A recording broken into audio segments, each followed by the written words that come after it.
verbiage and included an A subject instead of subject? Sure, in the heat of the moment, but I was doing the best I could. In all candor, I don't quite get that, because if we have our man, that would suggest to the public that everybody can rest and relax and not then continue to provide information to local law enforcement and to you. Well, so that was a mistake. I don't see it as a mistake. I see it as something working with the public to identify that there was a subject So if in you custody. if you put out a statement that says we've got our man, and in fact it turns out that you didn't have your man, that's not a mistake? But that's not what I said. Hello, everyone. Welcome back to the channel. If you're new here, I'm your independent political analyst, no spin, no tribalism, just facts, context, and thoughtful commentary. Today, I want to break down a tense exchange in a Senate hearing between Senator Peter Welch of Vermont and FBI Director Patel. The conversation touched on some pretty big issues: political violence, trust in law enforcement, the firing of decorated FBI agents, and yes, even the use of FBI jets. Let's unpack this carefully and fairly.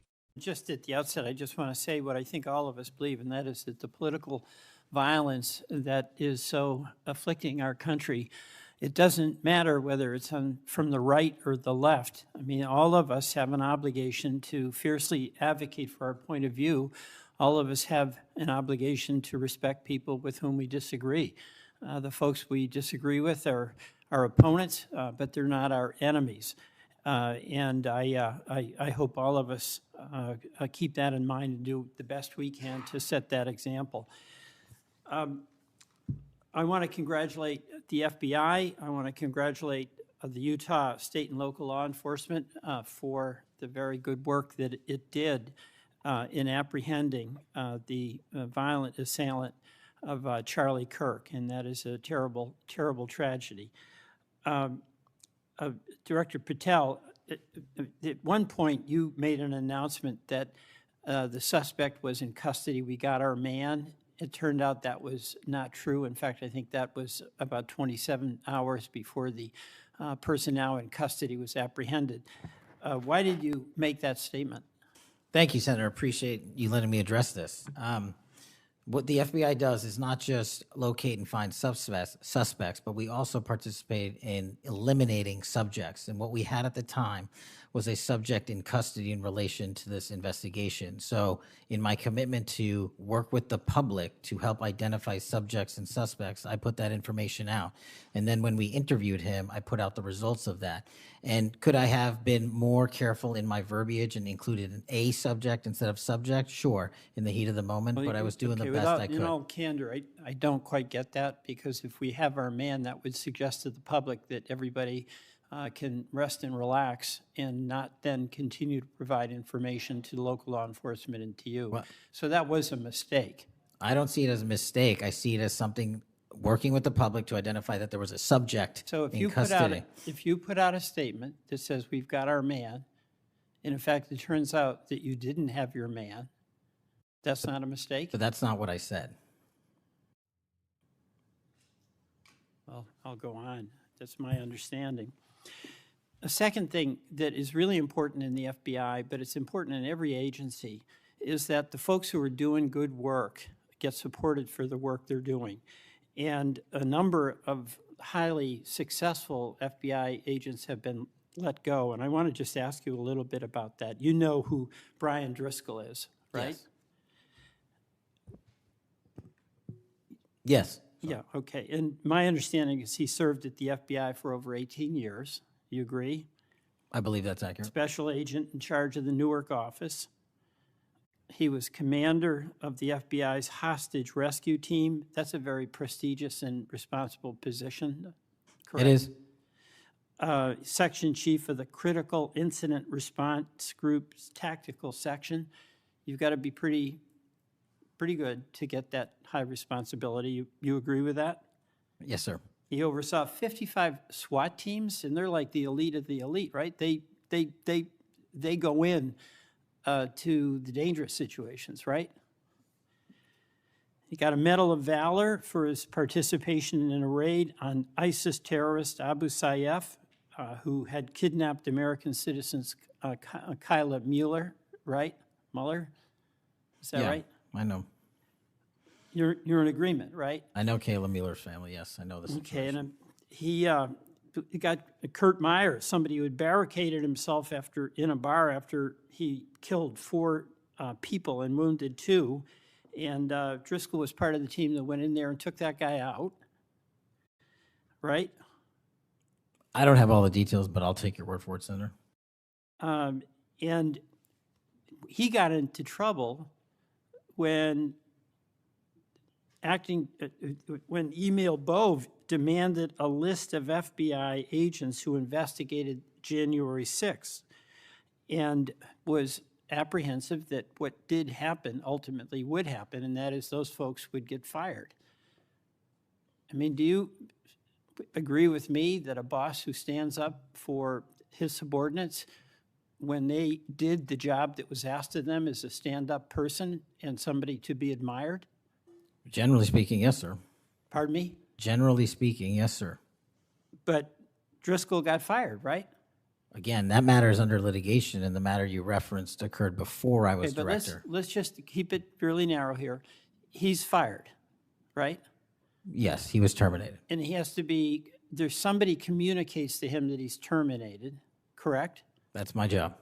That's your job. So you communicated to him that he was fired. I did. So, you know, I have a hard time with this because that record suggests to me that this person is like worthy of consideration for the Presidential Medal of Freedom, and he got fired.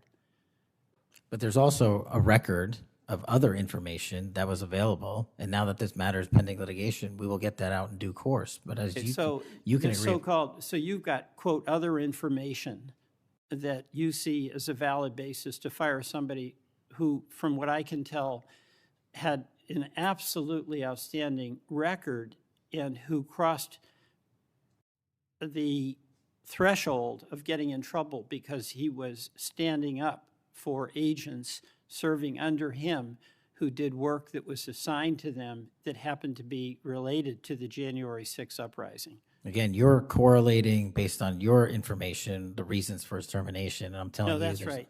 Let me ask you another question. You know, when you were here, you were rightly critical, not here actually, I guess it was on Kash's corner. You were rightly critical of the way that the previous FBI director used the FBI jet.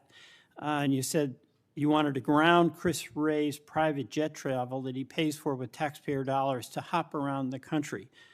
Let me ask you this. You know, on the weekend of, according to flight tracker data, on the weekend of March 7th, an FBI plane flew round trip from D.C. to Las Vegas, and you attended a UFC fight with Mel Gibson, and I'll show you that. Is that you, and is that true? Yeah, you want to know the difference? I live in Las Vegas. I'm allowed to go home. I didn't leave a congressional hearing early on an FBI jet to dodge questions. All right. Then on April 5th, you attended a hockey game in New York City. You don't live there, right? No, I don't. By the way, everyday FBI agents who are assigned in Washington don't get to fly home on a private jet. Well, this is a great point. Do you know why I have to use a private jet? Because Congress made it mandatory. Okay. In April 5th, well, we didn't make it mandatory that you go to UFC games with Mel Gibson. Are you telling me I can't go home? You know, you got to use some judgment here. So when I'm at Beth, home, you I would- can't do what I'm doing when I go home. Everybody else is allowed to go home, Let just me not keep me. going. No, I'm glad you go home. I Okay. love to go home, but I don't go home on a private jet. On April 5th, They're not you mandated to do so. You attended a hockey game in New York City with Wayne Gretzky, and Flight Tracker says the FBI jet took you to and from New York City, where you don't live, right? That's correct. And on April 12th, on the following weekend, you attended a UFC fight, a fight in Miami, also on the FBI jet, right? That's correct. So what's the cost to the taxpayer for those 3 flights? But I pay the commercial equivalent per the regs and the law. And so just so you know, when you are comparing me to just asked prior what directors. I asked what the cost was, and you don't know, I take it. Yeah, and what I've done with the use of the private jet is use Andrews Air Force Base versus Okay. Reagan National as what the other directors have done Bottom line to here, save the taxpayer Bottom dollars. line here, you flew home to Las Vegas. There's nobody else in the FBI who gets paid. They have to pay their own way if they want to go home, right? I mean, right? Well, that's not accurate. Depending on where you're stationed, the FBI covers the bill to get home. So are you telling me that FBI agents who are assigned in Washington, but who may live in Charlotte, they get paid by the FBI to go Sometimes home? they do, yes. Right. Another thing I want to say is this. You know, our local law enforcement has been stiffed. About $500 million in cop grants have been taken out of the budget. Those really help us in Burlington. They help us in Rutland. They really are important. And why in the world would we be cutting those cop grants when we need that local law enforcement, in part to partner with you? Well, I Do think you you're support that? I think you're speaking to the Department of Justice grants, which I don't adjudicate, but also Vermont, just like every other state, has received a plus-up of FBI personnel. Well, I'll tell you, that's not what we're seeing. The other thing, my understanding is that there's a requisition or an effort to get another plane for the FBI that would cost about $72 million. Is that right? That's inaccurate. The FBI, because the jet, as you call it, is not my jet. We use it for operational needs. We use it for FTOX. We use it for HRT. But that's the one you fly in, and right? we have multiple fixed-wing assets, and one of them is on a wildly expensive lease that I deemed a waste of money, and I'm looking for a replacement in which the government can procure assets permanently. Well, I would welcome you submitting to this committee the cost information about the jets that are under consideration. And according to our research, the specifications that are included in this request would result in an expenditure of between $72 million and $80 million. That's inaccurate, but I'll happily get you the right I numbers. welcome getting the specific information. Absolutely. Thank you. Mr. Chairman, I yield back. Senator Welch opened by reminding everyone of a principle that should unite us all.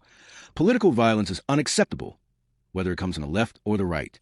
Opponents aren't enemies, and we should respect those we disagree with. He also praised the FBI, Utah State, and local law enforcement for apprehending the attacker of Charlie Kirk. That was a rare moment of bipartisan acknowledgement that when tragedy strikes, swift law enforcement action saves lives. But Welch quickly pivoted to a sharper question. He pressed Director Patel on why he prematurely announced we got our man before the suspect was actually in custody. Patel defended himself, saying he was trying to keep the public informed, though he admitted he could have been more careful with his words. Here's my take. When you're leading the FBI, words matter. Declaring a case closed too early can mislead the public and discourage tips. On the other hand, Patel is right that agencies often have to communicate in real time with limited information, but in a role that's visible, precision has to come before speed. Next, Welch focused on the firing of Brian Driscoll, a highly decorated FBI agent with nearly 2 decades of service. Driscoll led SWAT teams, commanded hostage rescues, and even earned a Medal of Valor for his work against ISIS.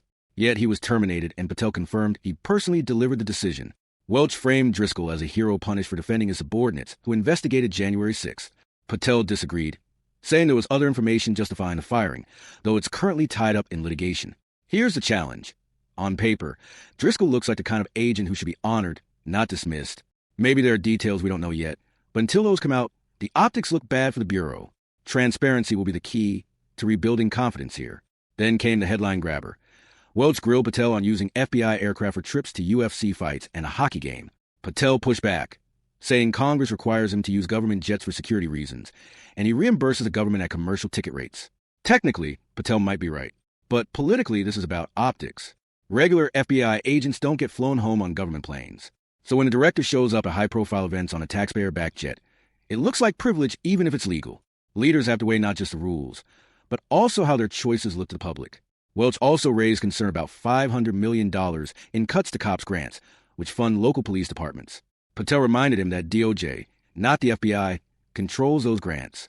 Still, it's a fair point the FBI relies on local law enforcement, and cutting their resources can weaken partnerships. Finally, Welch cited reports of new FBI plane costing up to $80 million. Patel flatly rejected that number, saying he's trying to replace a costly lease with something more efficient. He promised to provide the committee with accurate cost figures. So, what's the takeaway from this exchange between Senator Peter Welch and Director Patel? Political violence must be condemned across the board. Precision in FBI communications is essential for public trust. The firing of decorated agents like Brian Driscoll raises serious questions until all facts are public. Even if rules allow it, jet travel and resource decisions carry political and public optics that can't be ignored. At the end of the day, Welch's questioning put the spotlight on accountability. And whether you agree with him or not, that's exactly what congressional oversight is supposed to do. Thanks for watching. As always, I'll continue breaking down these complex issues with balance and clarity.